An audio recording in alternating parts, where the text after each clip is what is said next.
Good morning दोस्तों। आज हम लोग देखेंगे संख्या पद्धति, नंबर सिस्टम। संख्या पद्धति क्या होता है, उसको इंग्लिश में नंबर सिस्टम कहते हैं।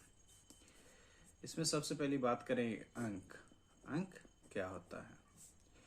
अंक किसी भी संख्या को लिखने के लिए जो सिंबल का इस्तेमाल होता है उसे हम अंक कहते हैं। ये टोटल 10 होते हैं, अर्थात 0, 1, 2, 3, 4, 5, 6, 7, 8, 9। ये टोटल कितने अंक हुए, डिजिट हुए? 10 डिजिट हुए। हम किसी भी संख्याओं को लिखते हैं तो इसी 10 डिजिट से लिखते हैं। नेक्स्ट बात करेंगे दोस्तों हम संख्या। संख्या क्या होता है? डिजिटों का ऐसा समूह, अर्थात किसी भी संख्या को लिखने के लिए हम डिजिटों को इधर उधर करके जो एक समूह बनाते हैं उसे संख्या कहते हैं। जैसे 512 लिखना है, इसमें कितना डिजिट का इस्तेमाल होगा? 3 डिजिट का। कौन कौन सा डिजिट है? 5 भी है, 1 भी है और 2। ये 3 डिजिट का इस्तेमाल करके हम एक नंबर लिखे, वो कौन सा नंबर हो गया? 512। अब ये से हम 7065, इसमें कितना डिजिट इस्तेमाल हुए? 4 डिजिट इस्तेमाल हुए। क्या अर्थात इसमें क्या है कि हम नंबर जो हम लिखते हैं उसमें क्या करते हैं? डिजिट को अरेंज करते हैं। मतलब डिजिटों का ऐसा समूह, अंकों का ऐसा समूह जो एक साथ लिखने के बाद वो क्या रिप्रेजेंट करता है? संख्या रिप्रेजेंट करता है। जातीय मान तथा स्थानीय मान, face value and place value. कोई भी संख्या ले लेते हैं, 7 5 6 9 2 8 7 6 5। आपसे ये पूछा जाए कि प्रथम जो 7 आ रहा है उसका जातीय मान बताइए। तो इसका 7 का जातीय मान क्या हो जाएगा? 7 ही हो जाएगा। अर्थात किसी भी संख्या में जो भी अंक है उसका स्थानीय मान और जातीय मान जब निकालने की बात आएगी तो जातीय मान मतलब फेस वैल्यू हमेशा सेम ही रहता है। अर्थात जैसे आपका फेस है, आपका फेस का दूसरा फेस हो सकता है क्या? नहीं हो सकता। इसी तरह जो भी डिजिट है, जो भी अंक है, सभी का फेस वैल्यू क्या हो जाएगा? सेम रहेगा। जैसे 5 का फेस वैल्यू पूछा जाए तो 5 ही रहेगा। ठीक, यही आप बात करें प्लेस वैल्यू की। आपसे ये पूछा जाए फर्स्ट जो 5 आ रहा है उसका प्लेस वैल्यू बताएं। अर्थात जो भी इकाई अंक पे जो भी डिजिट रहेगा, चाहे वो कोई भी डिजिट हो, उसका फेस वैल्यू और प्लेस वैल्यू हमेशा सेम रहेगा, कभी नहीं चेंज होगा। इकाई डिजिट पे रहने वाले, इकाई अंक पे रहने वाले अंकों की, इसका प्लेस वैल्यू क्या आ जाएगा? 5 हो जाएगा और फेस वैल्यू भी 5 है। यही आपको बोल दे 8 का प्लेस वैल्यू बताएं,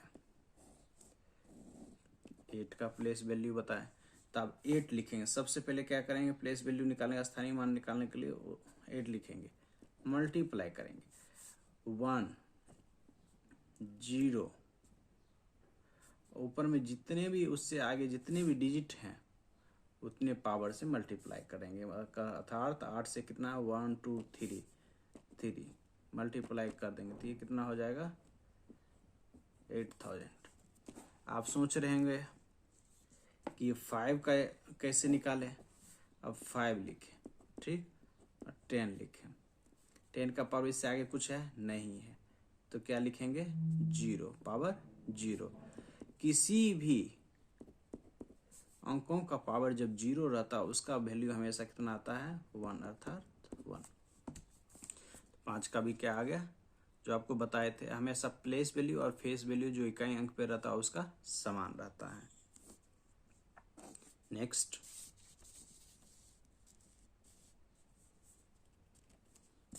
संख्या पद्धति। भारतीय संख्या पद्धति इंडिया नंबर सिस्टम। जब इंडियन नंबर सिस्टम की बात करेंगे दोस्तों, सबसे पहले एक संख्या लिख लेते हैं 765320968, थोड़ा बड़ा ही लिख लेते हैं। अब इसमें को आपको पढ़ना है। आप ये भारतीय संख्या पद्धति है, इंडियन नंबर सिस्टम में सबसे पहले आप जो लगाइएगा कोमा फर्स्ट 3 डिजिट के बाद, फर्स्ट 3 डिजिट के बाद कहाँ से, राइट साइड से काउंट करना है, राइट साइड से काउंट करना 1 2 3, यहाँ पे आप कोमा लगा दीजिए। उसके बाद प्रत्येक 2 डिजिट के समूह बना करके कोमा लगाना है। हो गया।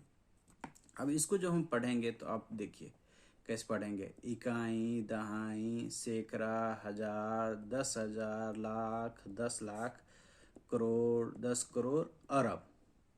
इससे भी आगे जाएंगे, यदि डिजिट रहता तो हम पढ़ सकते थे अरब, 10 अरब, खरब, 10 खरब, इस तरह से। क्या इसमें हम समझे? कभी भी हमको संख्या पद्धति में बोले भारतीय संख्या इंडियन नंबर सिस्टम में आप लिखें तो पहला 3 डिजिट के बाद हम कोमा लगाएं, उसके बाद प्रत्येक 2 डिजिट कर करके एक समूह बना करके हम कोमा लगाएं। उसके बाद पढ़ेंगे इकाई, दहाई, सैकड़ा, हजार, 10,000, लाख, 10 लाख, करोड़, 10 करोड़, अरब। 7 अरब 65 करोड़ 32 लाख 9,687। समझ में आ गया बच्चों? अब देखिए अंतर्राष्ट्रीय नंबर सिस्टम, इंटरनेशनल अंतर्राष्ट्रीय नंबर सिस्टम, अंतर्राष्ट्रीय संख्या पद्धति इंटरनेशनल नंबर सिस्टम में हम देखेंगे। सबसे पहले क्या होता है इसके बारे में जानने के लिए हम एक संख्या लिख लेंगे। जैसे चलिए हम कोई दूसरा लिख लेते हैं।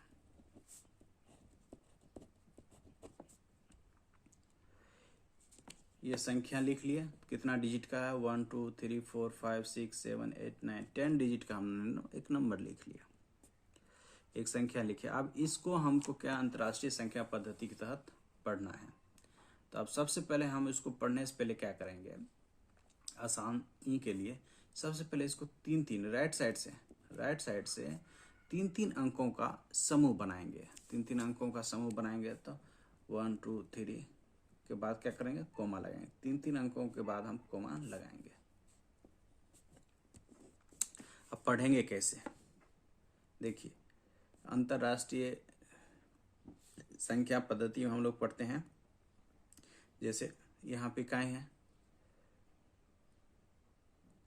तो ones, tens, 100, 1000, 10,000, 100,000, million, 10 million, 100 million, billion, इस तरह से पढ़ा जाता है उसमें।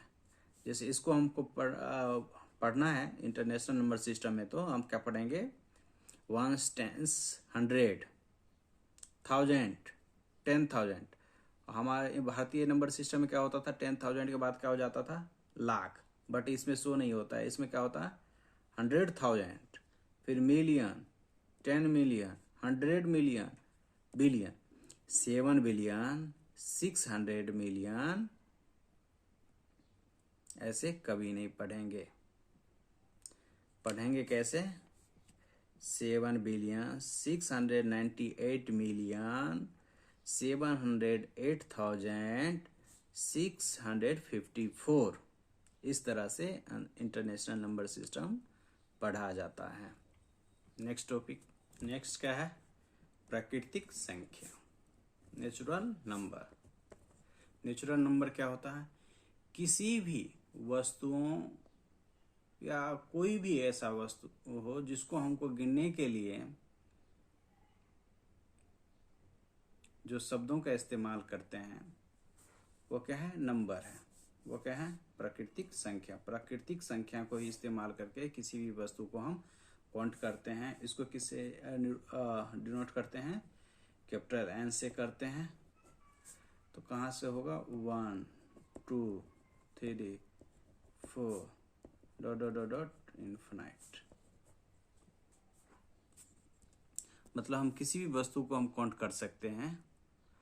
काउंट करने के लिए हमें क्या चाहिए, प्राकृतिक संख्या, नंबर चाहिए। जैसे आपके पास 5 पेन है तो उसको हम क्या लिखेंगे, 5 से डिनोट करेंगे। नेक्स्ट पूर्ण संख्या, होल नंबर।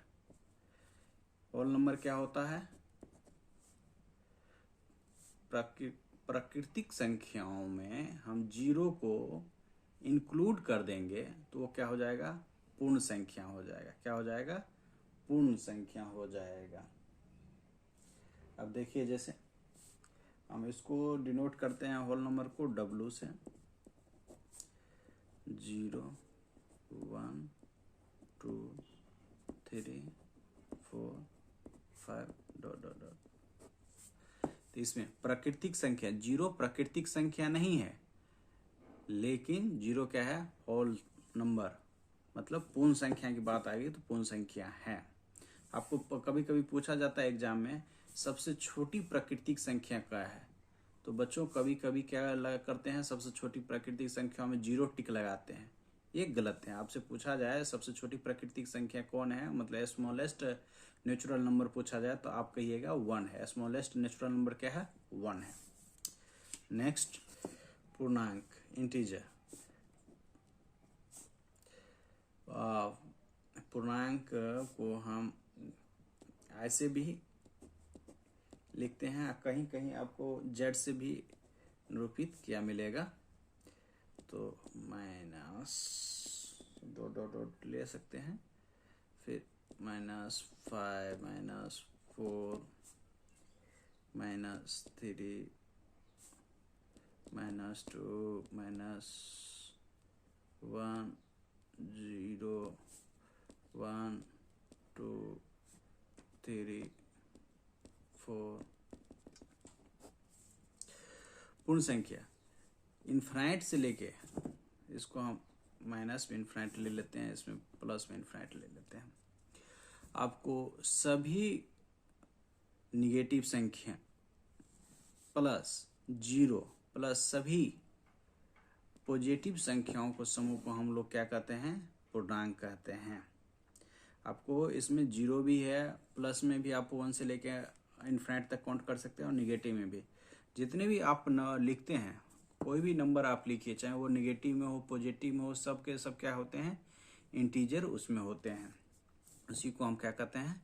पूर्णांक कहते हैं। नेक्स्ट प्रमेय संख्या, रेशनल नंबर। रेशनल नंबर की बात करेंगे, कोई भी संख्या जो P/Q के फॉर्म में लिखा जाए, कोई भी संख्या P/Q के फॉर्म में लिखा जाए, अर्थात Q कभी भी जीरो के इक्वल नहीं होगा। यदि Q जीरो हो गया तो ये क्या हो जाएगा? इनफाइनाइट। किसी भी संख्या में हम जीरो से भाग देते हैं तो वो क्या हो जाता है? इनफाइनाइट हो जाता है, मतलब अनंत हो जाता है, उसको हम काउंट नहीं कर पाते हैं। तो इसीलिए कभी भी Q क्या होगा? जीरो नहीं हो सकता। ठीक, P और Q ये पूर्णांक होंगे। P एंड Q ये क्या होंगे? पूर्णांक होंगे। चाहे ये पॉजिटिव में हो, निगेटिव में हो, चाहे P जीरो हो सकते हैं, लेकिन Q कभी जीरो नहीं होंगे। नेक्स्ट अप्रमेय संख्या। अप्रमेय संख्या क्या है? जिन्हें ऐसी संख्या जिन्हें हम क्या करें? P/Q के फॉर्म में नहीं लिख सकते हैं। अर्थात जैसे हम बात करें √3, √5, √7, क्या ऐसे हम P/Q के फॉर्म लिख सकते? नहीं, क्योंकि इसके ऊपर क्या लगा हुआ है? रूट लगा हुआ है। इसका मान क्या आ जाएगा? दशमलव में आएगा। इसका मान क्या आ जाएगा? पॉइंट में आएगा। इसीलिए हम क्या करते हैं? इसे अप्रमेय संख्या कहते हैं। अब ये तो सिर्फ PP की बात हुआ। यदि इसके नीचे में हम Q जैसे ले लेते हैं 7, ले लेते हैं √11, डेट्स इट। ये सब क्या है? इसका जब भी हम फॉर्म निकालेंगे क्या आएगा? क्या नहीं आएगा। तो ये हो गए, सब क्या हो गए? इरेशनल नंबर, अप्रमेय संख्या। ठीक, वे संख्या जो प्रमेय नहीं है, वो सभी संख्या जो प्रमेय नहीं है, वो सभी क्या हैं? जिन्हें हम पी एंड क्यू के फॉर्म में नहीं लिख सकते, वो सभी के सभी क्या हो जाते हैं, अप्रमेय संख्या होते हैं। नेक्स्ट बात करेंगे वास्तविक संख्या, रियल नंबर। रियल नंबर क्या होता है? सभी प्रमेय संख्या, सभी अप्रमेय संख्याओं को सम्मिलित रूप को वास्तविक संख्या कहते हैं। सभी प्रमेय संख्या, सभी अप्रमेय संख्याओं को सम्मिलित रूप को हम क्या कहते हैं? वास्तविक संख्या कहते हैं।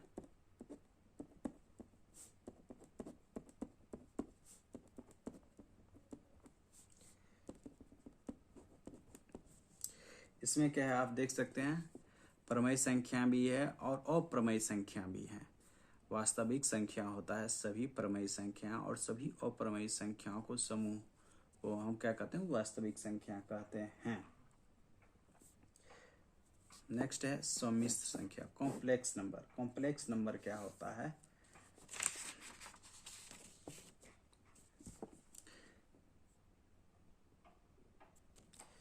सम्मिश्र संख्या, कॉम्प्लेक्स नंबर, वास्तविक संख्या, वास्तविक संख्या प्लस काल्पनिक संख्या।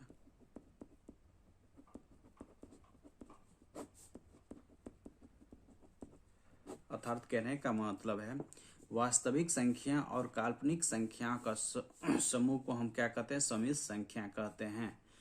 जैसे इसको हम निरूपित करते हैं a प्लस आई बी। अब देखिए जहां पे i बराबर क्या होता है? Root under -1, root under -1 i का मान, ये आई स्क्वायर करेंगे, आई स्क्वायर करेंगे तो ये क्या आ जाएगा? -1। इसको यदि एक साथ हम जब लिखें, जैसे 5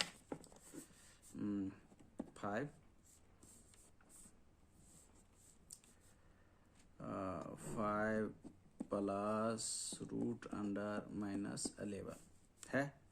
इसको हमको सम्मिश्र संख्या के रूप में कॉम्प्लेक्स नंबर में लिखना है, तो इसको हम ऐसे भी लिख सकते हैं 5 प्लस, अभी बताएं माइनस है, रूट अंडर माइनस, तो रूट अंडर माइनस के बदले हम क्या लिख सकते हैं? आई स्क्वायर लिखेंगे, आई स्क्वायर लिखेंगे, आई स्क्वायर 11, इसको क्या किसके बराबर हो जाएगा फिर? 5 प्लस आई रूट अंडर 11 हो गया। ये जो निगेटिव अंदर में था, रूट के अंदर में जो निगेटिव था, उसको हम क्या किए? बाहर लाए। बाहर लाने के लिए हमको क्या प्रयोग किया? आई स्क्वायर, इंटीजर कॉम्प्लेक्स नंबर आई का प्रयोग किए, आई स्क्वायर को बाहर लाए और 5 प्लस आई रूट अंडर 11 हम लिखे। सम संख्या तथा विषम संख्या। नेक्स्ट क्या है बच्चों? सम संख्या तथा विषम संख्या। नेक्स्ट हम बात करेंगे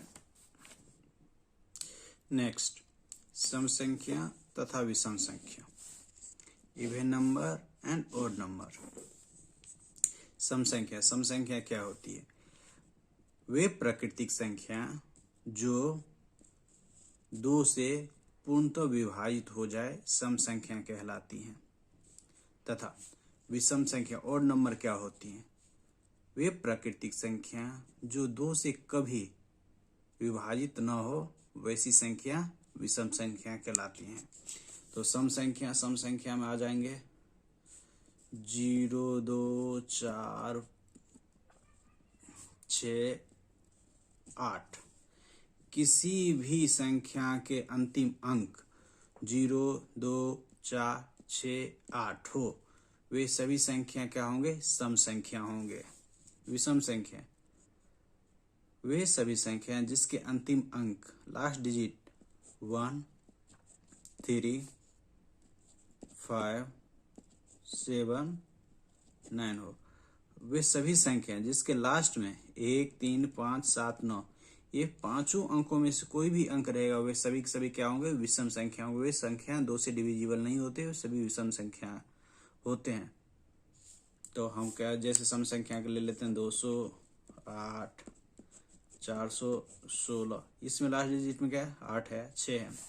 विषम संख्या के एग्जाम्पल में ले लेते हैं 503, 915। ये सब क्या है, लास्ट डिजिट देखो 3 है 5 है, ये 2 से डिविजिबल नहीं होंगे, ये सभी क्या होंगे, विषम संख्या होंगे। भाज्य संख्या क्या होते हैं, वे सभी संख्या जो एक और सेल्फ,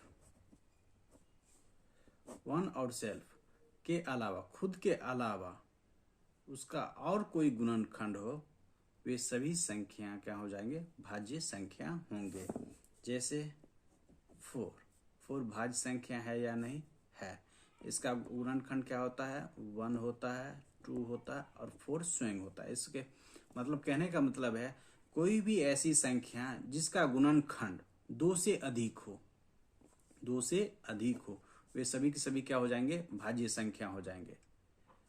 2 से अधिक, स्वयं और 1 सभी संख्या 1 से डिविजिबल होते हैं। इसीलिए हम लोग कहते हैं कोई भी संख्या 2 से अधिक गुणनखंड होगा, वे सभी के सभी क्या होंगे, भाज्य संख्या होंगे। अभाज्य संख्या, जैसे भाज्य संख्या में एक और ले लेते हैं, जैसे हम चलिए 12 ले लिए। 12 का हम गुणनखंड निकालेंगे तो 1 भी होगा, 2 भी होगा, 3 भी होगा, 4 भी होगा, 6 भी होगा और 12 खुद भी होगा। तो कितने इसके गुणनखंड हो गए, देखिए 1 2 3 4 5 6, 6 गुणनखंड हो गए ना। तो 2 से अधिक गुणनखंडों वाली संख्या भाज्य संख्याएं कहलाती हैं। अभाज्य संख्या ऐसी प्राकृतिक संख्या जिसका केवल और केवल 2 ही गुणनखंड हो, अर्थात 1 एंड सेल्फ, मतलब खुद के अलावा और कोई गुणनखंड ना हो। जैसे 3, 2, 5, 7, 11, 13, इस सभी को आप देखिएगा, गुणनखंड निकालिएगा तो ये 2 ही आएंगे। एक तो 1 से सभी संख्या डिविजिबल होते हैं और वो खुद से, उसके अलावा ये सभी संख्या किसी और भी संख्या से डिविजिबल नहीं है। तो अभाज्य संख्या जो स्वयं और 1 के अलावा कोई भी संख्या से डिविजिबल ना हो, वह अभाज्य संख्या कहलाते हैं। वे संख्याओं का जिसमें आपस में केवल और केवल 1 के अलावा कोई गुणनखंड उभयनिष्ठ न हो। मतलब जैसे आप ले लीजिए 15 ले लिए, 13 ले लिए, ये क्या हो गया, 2 संख्याओं का एक समूह हो गया। इस दोनों संख्याओं में आप 1 से दोनों डिविजिबल है, 1 के अलावा इसमें से देखिए कोई मिलेगा क्या, दोनों में एक साथ। जैसे 15 का यदि हम गुणनखंड लिखेंगे, 1 है, 3 है, 5 है और 15 खुद है, 13 का 1 और 13। इसीलिए कहते हैं महत्तम समवर्तक ऐसी संख्याओं का समूह को, महत्तम समवर्तक 1 के अलावा कोई और ना हो, वे सभी के सभी क्या हो जाएंगे, स्व अभाज्य संख्या होंगे। नेक्स्ट, पूर्ण संख्या, परफेक्ट नंबर।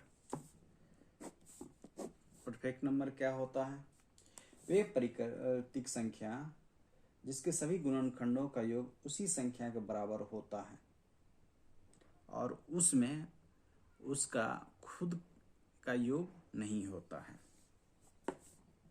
अर्थात चलिए हम दिखाते हैं। सबसे फर्स्ट जो संपूर्ण संख्या परफेक्ट नंबर हो जाते हैं वो 6 होते हैं। 6 का गुणनखंड क्या हो जाएगा, 1 होगा, 2 होगा, 3 होगा, 6 होगा। कहने का अर्थात यह है कि वह प्राकृतिक संख्या जिसके सभी गुणनखंडों का योगफल उसी संख्या के बराबर होता है संपूर्ण संख्या कहलाती है, लेकिन उसमें उसका खुद का गुणनखंड, सेल्फ गुणनखंड नहीं जोड़ा जाता है। जैसे हमको देखिए इसका 3 गुणनखंड 1 + 2 + 3, तीनों को जोड़ेंगे क्या आ जाएगा, 6 आ जाएगा। अब दूसरा जैसे हम निकालेंगे क्या, चलिए 9 ले लेते हैं। 9 का गुणनखंड क्या होता है, 1 3 9।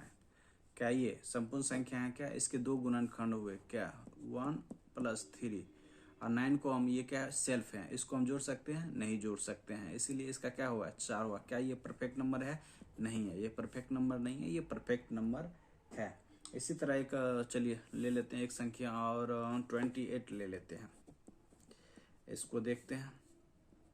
1 2 4 7 14 28। इसके अलावा और कोई इसका गुणनखंड है क्या? नहीं है। तो चलिए इसको जोड़ते हैं। 1 + 2 + 4 + 7 + 14। सेल्फ को क्या करेंगे? इसमें इंक्लूड नहीं करेंगे। तो 1 + 1 + 2 3 + 4 7 + 7 14 + 14 28। तो ये क्या संख्या है? ये परफेक्ट नंबर है। चलो भैया, थैंक यू। आप नेक्स्ट क्लास में मिलेंगे।